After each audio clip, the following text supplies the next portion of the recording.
चलिए डिस्कस करते हैं 10 ऐसे एमसीक्यूज जो कि यूपीएससी और करंट अफेयर्स एग्जाम्स के लिए काफ़ी इंपॉर्टेंट है।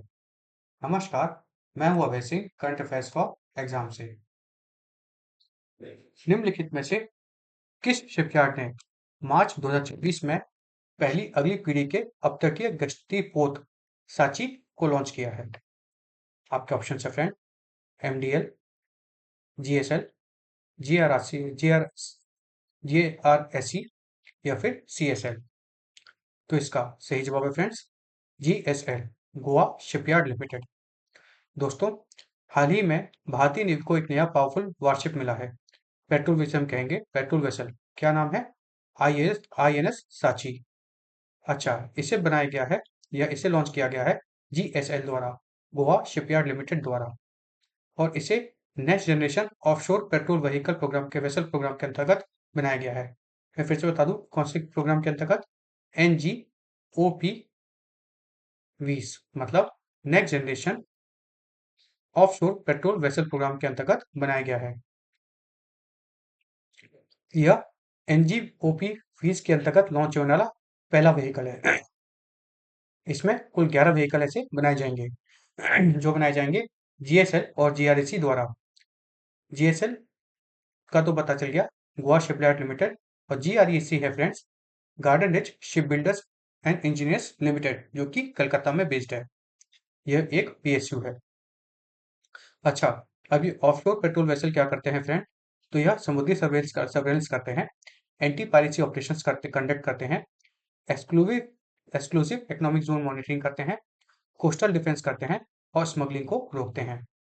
यह शिप एक नहीं, ये 2 जगह बनाए जाएंगे, जैसे मैंने आपको बताया। जिससे क्या होगा? जिससे कि डिलीवरी फास्ट होगी, प्रोडक्शन स्पीड हाई होगी और इंडिजिनस डिफेंस मैन्युफैक्चरिंग को बूस्ट मिलेगा। चलिए अगले प्रश्न पर आते हैं। खोंगजोम दिवस किस ऐतिहासिक घटना की स्मृति में मनाया जाता है? आपके ऑप्शन है फ्रेंड, एंग्लो मणिपुर युद्ध, 1857 का विद्रोह, प्रथम एंग्लो सिख युद्ध या प्लासी का युद्ध। तो इसका सही जवाब है फ्रेंड्स, एंग्लो मणिपुर युद्ध। दोस्तों, खोंगजोम दिवस हर साल बैटल ऑफ खोंगजोम, जो कि 1891 में हुई थी, के याद में मनाया जाता है। यह बैटल मणिपुर वॉरियर्स और ब्रिटिश एम्पायर के बीच हुई थी। यह लड़ाई हुई थी एंग्लो मणिपुर वॉर के दौरान, जो कि मार्च और अप्रैल 1891 में चली थी। इसमें ब्रिटिश इंपीरियल एक्सपेंशन को रोकने के लिए मणिपुर के वीर सैनिकों ने जान दी थी। मणिपुर में सक्सेशन का डिस्प्यूट था और ब्रिटिश का जो इंटरफेरेंस था वो काफी हद तक बढ़ चुका था। तो ब्रिटिश ऑफिसर्स के एजुकेशन के बाद यहाँ पे कॉन्फ्लिक्ट फुल स्केल पर बढ़ गई थी। ब्रिटिश ने मणिपुर को 3 साइड से घेर लिया था और एक कोऑर्डिनेटेड मिलिट्री अटैक लॉन्च किया था। इसमें मणिपुर में जो लोग थे उन्होंने इसका विद्रोह किया और वहाँ के जो मेजर पौना ब्रजभाषी है, वो सबसे लेजेंडरी नाम जाना जाता है, जिन्होंने सरेंडर का ऑप्शन त्याग दिया था और वीर गति को प्राप्त होना चुना था। अच्छा, इस बैटल के बाद क्या हुआ था? इस बैटल के बाद मणिपुर की सोवरेनिटी जो है वो खत्म हो गई थी और मणिपुर ब्रिटिश कंट्रोल में आ गया था। मणिपुर प्रिंसली स्टेट बन गया था ब्रिटिश सोवरेनिटी के अंदर। इसलिए खोंगजम बैटल को भी नॉर्थ ईस्ट का लास्ट मेजर ऑर्गेनाइज्ड रेजिस्टेंस भी कहा जाता है। अब हम यहाँ इस बात क्यों बात कर रहे हैं फ्रेंड्स? क्योंकि आज खोंगजम दिवस के दौरान मणिपुर में खोंगजम वार मेमोरियल कॉम्प्लेक्स है, वहां पर मनाया जाता है। चलिए अगले प्रश्न पर आते हैं। निम्नलिखित में से कौन सी योजना सम्मेलनों और संगोष्ठियों के माध्यम से भारतीय भाषाओं में तकनीकी शिक्षा को बढ़ावा देती है? आपके ऑप्शन है फ्रेंड, जियान, स्पार्क, वाणी या इम्प्रिंट। तो इसका सही जवाब है फ्रेंड्स, वाणी। दोस्तों, भारत की एजुकेशन पॉलिसी में एक बड़ा शिफ्ट आ रहा है। इंजीनियरिंग और टेक्निकल नॉलेज अब भारतीय लैंग्वेज में भी दी जाएंगी। इस मिशन को शोपट करता है वाणी स्कीम, जिसका 3rd एडिशन हाल ही में 17 अप्रैल को लॉन्च किया गया है। किसके द्वारा? All India council of technical education के द्वारा, AICTE द्वारा। अब वाणी का फुल फॉर्म क्या है फ्रेंड्स? तो वो है vibrant advocacy for advancement and nurturing Indian languages. अच्छा, टेक्निकल और प्रोफेशनल एजुकेशन को रीजनल लैंग्वेजेस में प्रमोट करना इसका मेन ऑब्जेक्टिव है। मतलब हम लोग जो टेक्निकल लैंग्वेज पढ़ते हैं वो खासकर इंग्लिश में होती है, उसको वो रीजनल लैंग्वेज में प्रमोट करना यह वाणी का मेन ऑब्जेक्टिव है। मतलब अगर स्टूडेंट्स हिंदी, तमिल, बंगाली, मराठी, तेलुगु और आसामीज में भी इसको पढ़ना चाहे तो पढ़ सकता है इंजीनियरिंग के कॉन्सेप्ट्स को। इसके लिए 4 करोड़ रुपए का एनुअल सपोर्ट रखा गया है। साथ में इसको प्रमोट करने के लिए 200 से अधिक कॉन्फ्रेंसेस और सेमिनार्स तथा वर्कशॉप भी आयोजित की जा रही हैं।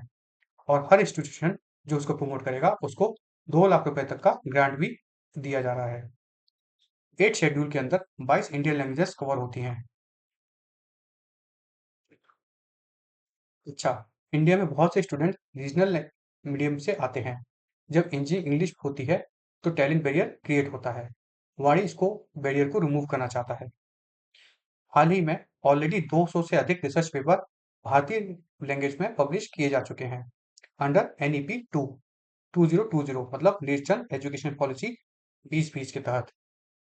अच्छा, हमने एआईसीटी की बात करी तो एआईसीटी के बारे में बताऊं फ्रेंड्स, यह एक स्टेचुटरी बॉडी है जो कि एस्टैब्लिश हुई थी एआईसीटीई एक्ट 1987 के तहत। चलिए अगले प्रश्न पर आते हैं। जलवायु परिवर्तन के कारण जनसंख्या में गिरावट के चलते निम्नलिखित में से किस प्रजाति को हाल ही में प्रवासी प्रजातियों के संरक्षण पर सम्मेलन के तहत अंतर्राष्ट्रीय संरक्षण प्रदान किया गया है? आपके ऑप्शन हैं friend, Arctic tern, emperor penguin, Siberian crane या स्नोई आउल। तो इसका सही जवाब है फ्रेंड्स स्नोई आउल। दोस्तों, हाल ही में एक बहुत बड़ा इंटरनेशनल मूवमेंट डेवलपमेंट हुआ है। स्नोई आउल जो आर्कटिक रीजन का एक आइकॉनिक व्हाइट आउल है उसे CMS कॉप 15 CMS कॉप 15 के दौरान माइग्रेटरी स्पीसीज के अपेंडिक्स में इंक्लूड किया गया है। यह स्टेप सिर्फ एक बर्ड लिस्टिंग नहीं है बल्कि क्लाइमेट चेंज और बायोडाइवर्सिटी क्राइसिस की ग्लोबल वार्मिंग का सिग्नल है। अच्छा, ये CMS कॉप 15 कहाँ हुआ था? तो यह हुआ था कैंपो ग्रांडे ब्राजील में। अब ये CMS क्या है वह? ये CMS कॉप क्या है? तो यह है convention on the conservation of migratory species of wild animals CMS। अच्छा, इसका जो मीटिंग हुआ था ये ब्राजील में हुआ था जैसा कि मैंने आपको बताया है। चलिए अगले प्रश्न पर आते हैं। निम्नलिखित में से कौन सा संगठन अंतरिक्ष वेंचर कैपिटल फंड के क्रम में प्रमुख निवेशक के रूप में कार्य करता है? आपके ऑप्शन हैं friend, ISRO, in space, DRDO या NISL। तो इसका सही जवाब है फ्रेंड्स इन स्पेस। दोस्तों, गवर्नमेंट ने अंतरिक्ष फंड लॉन्च किया है जिसका कॉर्पस है 1005 करोड़ रुपए, स्पेशली इंडियन स्टार्टअप्स को सपोर्ट करने के लिए। इस फंड का पहला डिस्बर्समेंट एक्सपेक्टेड है फाइनेंशियल 2027 तक। यह रजिस्टर है कैटेगरी 2 अल्टरनेटिव फंड इन्वेस्टमेंट के अंतर्गत। अच्छा, इसे जो सपोर्ट करता है वह सपोर्ट करता है SIDBI venture capital limited. SIDBI usually MSME और स्टार्टअप इकोसिस्टम को सपोर्ट करता है। इसमें गवर्नमेंट के रूल्स के हिसाब से बात की जाए जो इन स्पेस है वह की इन्वेस्टर रोल दे रहा है। मतलब अच्छा, इन स्पेस क्या है फ्रेंड्स? तो इसका फुल फॉर्म है Indian national space promotion and authorisation centre. यह डिपार्टमेंट ऑफ स्पेस के अंदर एक प्राइवेट एंटिटीज को सपोर्ट करने के लिए नोडल बॉडी है। इसका टारगेट है कि जो भी स्टार्टअप्स हैं जो स्पेस की टेक्नोलॉजीज में काम कर रहे हैं उनको सपोर्ट प्रोवाइड करना, फाइनेंशियली और साइंटिफिकली और टेक्निकली भी। चलिए अगले प्रश्न पर आते हैं। निम्नलिखित में से किस संगठन ने AI और फ्रंटियर टेक्नोलॉजीज द्वारा संचालित वैश्विक GDP में 56 ट्रिलियन USD की वृद्धि का अनुमान लगाया है? आपके ऑप्शन हैं फ्रेंड, विश्व बैंक, IMF, WTO या WEF। तो इसका सही जवाब है फ्रेंड्स WEF है। WEF world economic forum. दोस्तों, वर्ल्ड इकोनॉमिक फोरम ने एक मेजर पोजीशन दिया है कि आने वाले ईयर्स में लगभग $56 ट्रिलियन यूएसडी तक का एआई में ग्रोथ देखा जा सकता है। एस्टिमेट है कि एआई अलोन पूरी जीडीपी को 15.7 ट्रिलियन तक ऐड करेगा 2030 तक। चलिए अगले प्रश्न पर आते हैं। भारत के 1000 किलोमीटर क्वांटम संचार नेटवर्क में निम्नलिखित में से कौन सी तकनीक मुख्य रूप से उपयोग की जाती है? आपके ऑप्शन है फ्रेंड, ब्लॉकचेन, लाईफाई, 5G या QKD। तो इसका सही जवाब है फ्रेंड्स QKD। QKD का फुल फॉर्म क्या है? तो इसका फुल फॉर्म है क्वांटम की डिस्ट्रीब्यूशन। दोस्तों, भारत ने एक फ्यूचरिस्टिक ब्रेक थ्रू अचीव किया है, 1000 kilometre quantum network demonstration under national quantum mission. अब ये क्या है? तो ये क्वांटम की डिस्ट्रीब्यूशन तकनीक पर आधारित है, जो फाइबर ऑप्टिक के जरिए भेजती है। इसमें फोटॉन्स जो लाइट पार्टिकल्स का यूज करके एन्क्रिप्शन कीज बनाई जाती हैं। अगर कोई हैकर बीच में डाटा चोरी करने की कोशिश करता है, तो क्वांटम स्टेट तुरंत बदल जाती है, जिससे हैक का पता चल जाता है। वर्तमान में इसकी इंपॉर्टेंस क्या है? तो इससे अनहैकेबल सिक्योरिटी प्रोवाइड मिलती है, आत्मनिर्भर भारत पर जो जोर है वो बनता है, डाटा प्रिवेसी बनी रहती है और फील्ड में डिप्लॉयमेंट इसका आसान हो जाता है। इसका यूज कहाँ होता है? तो डिफेंस कम्युनिकेशंस में, बैंकिंग नेटवर्क्स में, पावर ग्रिड में, क्रिटिकल इंफ्रास्ट्रक्चर में और स्ट्रेटेजिक गवर्नमेंट लिंक्स में इसका यूज किया जाता है। नेशनल क्वांटम मिशन के अंतर्गत फ्रेंड्स 6003 करोड़ रुपए आउटले किए गए थे 2023 से 2031 तक, डिपार्टमेंट ऑफ साइंस और टेक्नोलॉजी द्वारा। उसमें यह एक महत्वपूर्ण कदम है। चलिए अगले प्रश्न पर आते हैं। निम्नलिखित में से कौन सी योजना वस्त्र निर्यात पर राज्य और केंद्र दोनों करों की प्रतिपूर्ति करती है? आपके ऑप्शन है friend, ROSL, RODTEP, ROSCTCL, ROSCTL या फिर EPECG।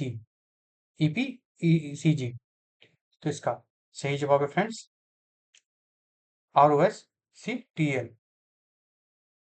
दोस्तों, भारत के टेक्सटाइल एक्सपोर्ट सेक्टर के लिए बहुत इंपॉर्टेंट डिसीजन लिया गया है। ROSCTL स्कीम को सितंबर 30, 2026 तक एक्सटेंड किया गया है। अब आप सोचेंगे ये ROSCTL क्या है फ्रेंड्स? तो इसका फुल फॉर्म है rebate of state and centre taxes and levies. इसका नाम याद रखिए फ्रेंड्स, इसको एग्जाम में पूछा जा सकता है। मैं आपको यहाँ पे लिख देता हूँ, rebate of state and centre taxes and levies. अच्छा, यह स्कीम 7 मार्च 2019 को ऑपरेशनल हुई थी। कब हुई थी? 7 मार्च 2019 को ऑपरेशनल हुई थी और इसने पुरानी scheme ROSL rebate of state levies को रिप्लेस किया था। अच्छा, इसमें होता क्या है फ्रेंड्स? तो इस योजना में सरकार 30 सितंबर 2026 तक मैंने बताया आपको बढ़ा दी है। इसमें क्या करती है योजना? यह छुपे हुए करों को वापसी लेती है। मतलब यह योजना गारमेंट जैसे कपड़े और मेड एप्स जैसे चादर और पर्दे के निर्यातकों को उत्पादन के दौरान लगने वाले उन राज्य और केंद्रीय करों को रिफंड देती है जो जीएसटी में वापस नहीं मिल पाते हैं। उदाहरण के लिए कहें तो वैट, बिजली पर ड्यूटी, मंडी टैक्स और कच्चे माल पर लगी केंद्रीय ड्यूटी। अच्छा, इसमें जीरो रेटिंग, इसका उद्देश्य यह है सुनिश्चित करना होता है कि भारत से बाहर होने वाले निर्यात पर कोई कर न लगे। ई स्क्रिप्ट सरकार रिफंड के बदले ड्यूटी क्रेडिट स्क्रिप्ट जारी करती है, जिनका उपयोग आयातक सीमा शुल्क का भुगतान करने के लिए कर सकता है। इससे कॉम्पिटिटिवनेस बढ़ती है, एमएसएमईज को सहारा मिलता है, स्थिरता आती है और रोजगार बढ़ता है। इसे department of revenue, ministry of finance support करते हैं। चलिए अगले प्रश्न पर आते हैं। निम्नलिखित में से कौन सा संगठन भारत के पहले विशेष उच्च स्तरीय CAPF सम्मेलन की मेजबानी कर रहा है? आपके ऑप्शन है फ्रेंड, रॉ, NIA, NCRB या IB। इसका सही जवाब है फ्रेंड्स IB। दोस्तों, भारत की इंटरनेट सिक्योरिटी आर्किटेक्चर में एक हिस्टोरिक स्टेप लिया जा रहा है। पहली बार exclusively CAPF conference prime minister की चेयरशिप में कंडक्ट की जा रही है। अभी CAPF क्या है? तो इसका फुल फॉर्म है friends central armed police forces. यह हो रहा है मई 2026 में नई दिल्ली में। अच्छा, यह मिनिस्ट्री ऑफ होम अफेयर्स के अंतर्गत आता है। इसमें जो मेन फोर्सेस आती हैं वो आती हैं CRPF, BSF, CISF, ITBP और SSB। पहले ब्रॉडर पॉलिसिंग कॉन्फ्रेंस होते थे, जैसे डीजीपी और आईजी कॉन्फ्रेंसेस। लेकिन आईबी अब क्या कर रहा है, इन सभी को एक साथ ला रहा है लॉजिस्टिक प्लानिंग और एजेंडा फॉर्मुलेशन बनाकर। इससे क्या होगा कि इंसर्जेंसी को रोका जा सकेगा, एक्सट्रीमिज्म को रोका जा सकेगा, बॉर्डर इन्फिल्ट्रेशन कम की जा सकेगी, साइबर थ्रेट से निपटा जा सकेगा। चलिए अगले प्रश्न पर आते हैं। विश्व पुस्तक एवं कॉपीराइट दिवस 23 अप्रैल को किस अवधारणा को बढ़ावा देता है? आपके ऑप्शन है फ्रेंड, औद्योगिक विकास, पठन संस्कृति और बौद्धिक संपदा अधिकार, पर्यटन प्रोत्साहन या फिर कृषि उत्पादकता। इसका सही जवाब है फ्रेंड्स, पठन संस्कृति एवं बौद्धिक संपदा अधिकार। दोस्तों, हर साल 23 अप्रैल को दुनिया भर में world book and copyright day मनाया जाता है। इसका ऑब्जेक्टिव है रीडिंग कल्चर, पब्लिशिंग इंडस्ट्री और इंटेलेक्चुअल प्रॉपर्टी राइट को प्रमोट करना। यूनेस्को ने इस दिन को 1995 में एस्टैब्लिश किया था और उसका पहला ऑब्जर्वेंस हुआ था 1996 में। 23 अप्रैल ही को, क्योंकि इस दिन great figures like William Shakespeare की डेथ एनिवर्सरी होती है। इसका मेन ऑब्जेक्टिव है कि रीडिंग हैबिट्स को प्रमोट करना और पब्लिशिंग इंडस्ट्री को स्ट्रेंथन करना। भारत के कॉन्टेक्स्ट में कहा जाए तो इंडिया में कॉपीराइट गवर्न किया जाता है कॉपीराइट एक्ट 1957 के तहत। चलिए कल का प्रश्न देखते हैं। कल हमने आपसे पूछा था, पेश उपग्रह पर मौजूद निम्नलिखित में से कौन सा उपकरण महासागर के रंग का हाइपरस्पेक्ट्रल अवलोकन सक्षम बनाता है? आपके ऑप्शन थे फ्रेंड, ओसीआई, हाफ-टू, स्पेक्सजन या टेम्पो। तो इसका सही जवाब है फ्रेंड्स, ओसीआई। दोस्तों, नासा की स्पेस सैटेलाइट फरवरी 2024 में लॉन्च हुई थी। फुल स्पेस सैटेलाइट का फुल फॉर्म क्या है फ्रेंड्स? तो वो है plankton, aerosol, cloud and ocean ecosystem mission. अच्छा, नाम से ही क्लियर है, यह ओशन और एटमॉस्फेयर की स्टडी के लिए बनाई गई थी। यह ऑर्बिट करेगी सन सिंक्रोनस ऑर्बिट में और ये हर 1 से 2 दिन में अर्थ का ऑब्जर्वेशन देगी। यह मेन इसमें क्या-क्या है? तो मेन इसमें है एयर पोल्यूशन मॉनिटरिंग। अच्छा, इसमें इंस्ट्रूमेंट कौन-कौन से लगे हैं? तो वो लगे हैं ओसीआई, फिर लगा है दूसरा स्पेक्स-1 पोलरिमीटर, हाफ-टू। चलिए अब कल के लिए प्रश्न देखते हैं। कल के लिए हमारा आपसे प्रश्न है, निम्नलिखित में से किस व्यक्तित्व को भारत के संगीत जगत को बढ़ावा देने के लिए यामाहा म्यूजिक इंडिया का ब्रांड एम्बेसडर नियुक्त किया गया है? आपके ऑप्शन हैं फ्रेंड, शंकर महादेवन, ए.आर. रहमान, जाकिर हुसैन या सोनू निगम। इसका जवाब आपको कमेंट सेक्शन में देना है फ्रेंड्स। और अगर आपको आज का सेशन फ्रूटफुल और इन्फॉर्मेटिव लगा तो लाइक शेयर सब्सक्राइब अवश्य कीजिएगा। धन्यवाद। जय हिंद, जय भारत।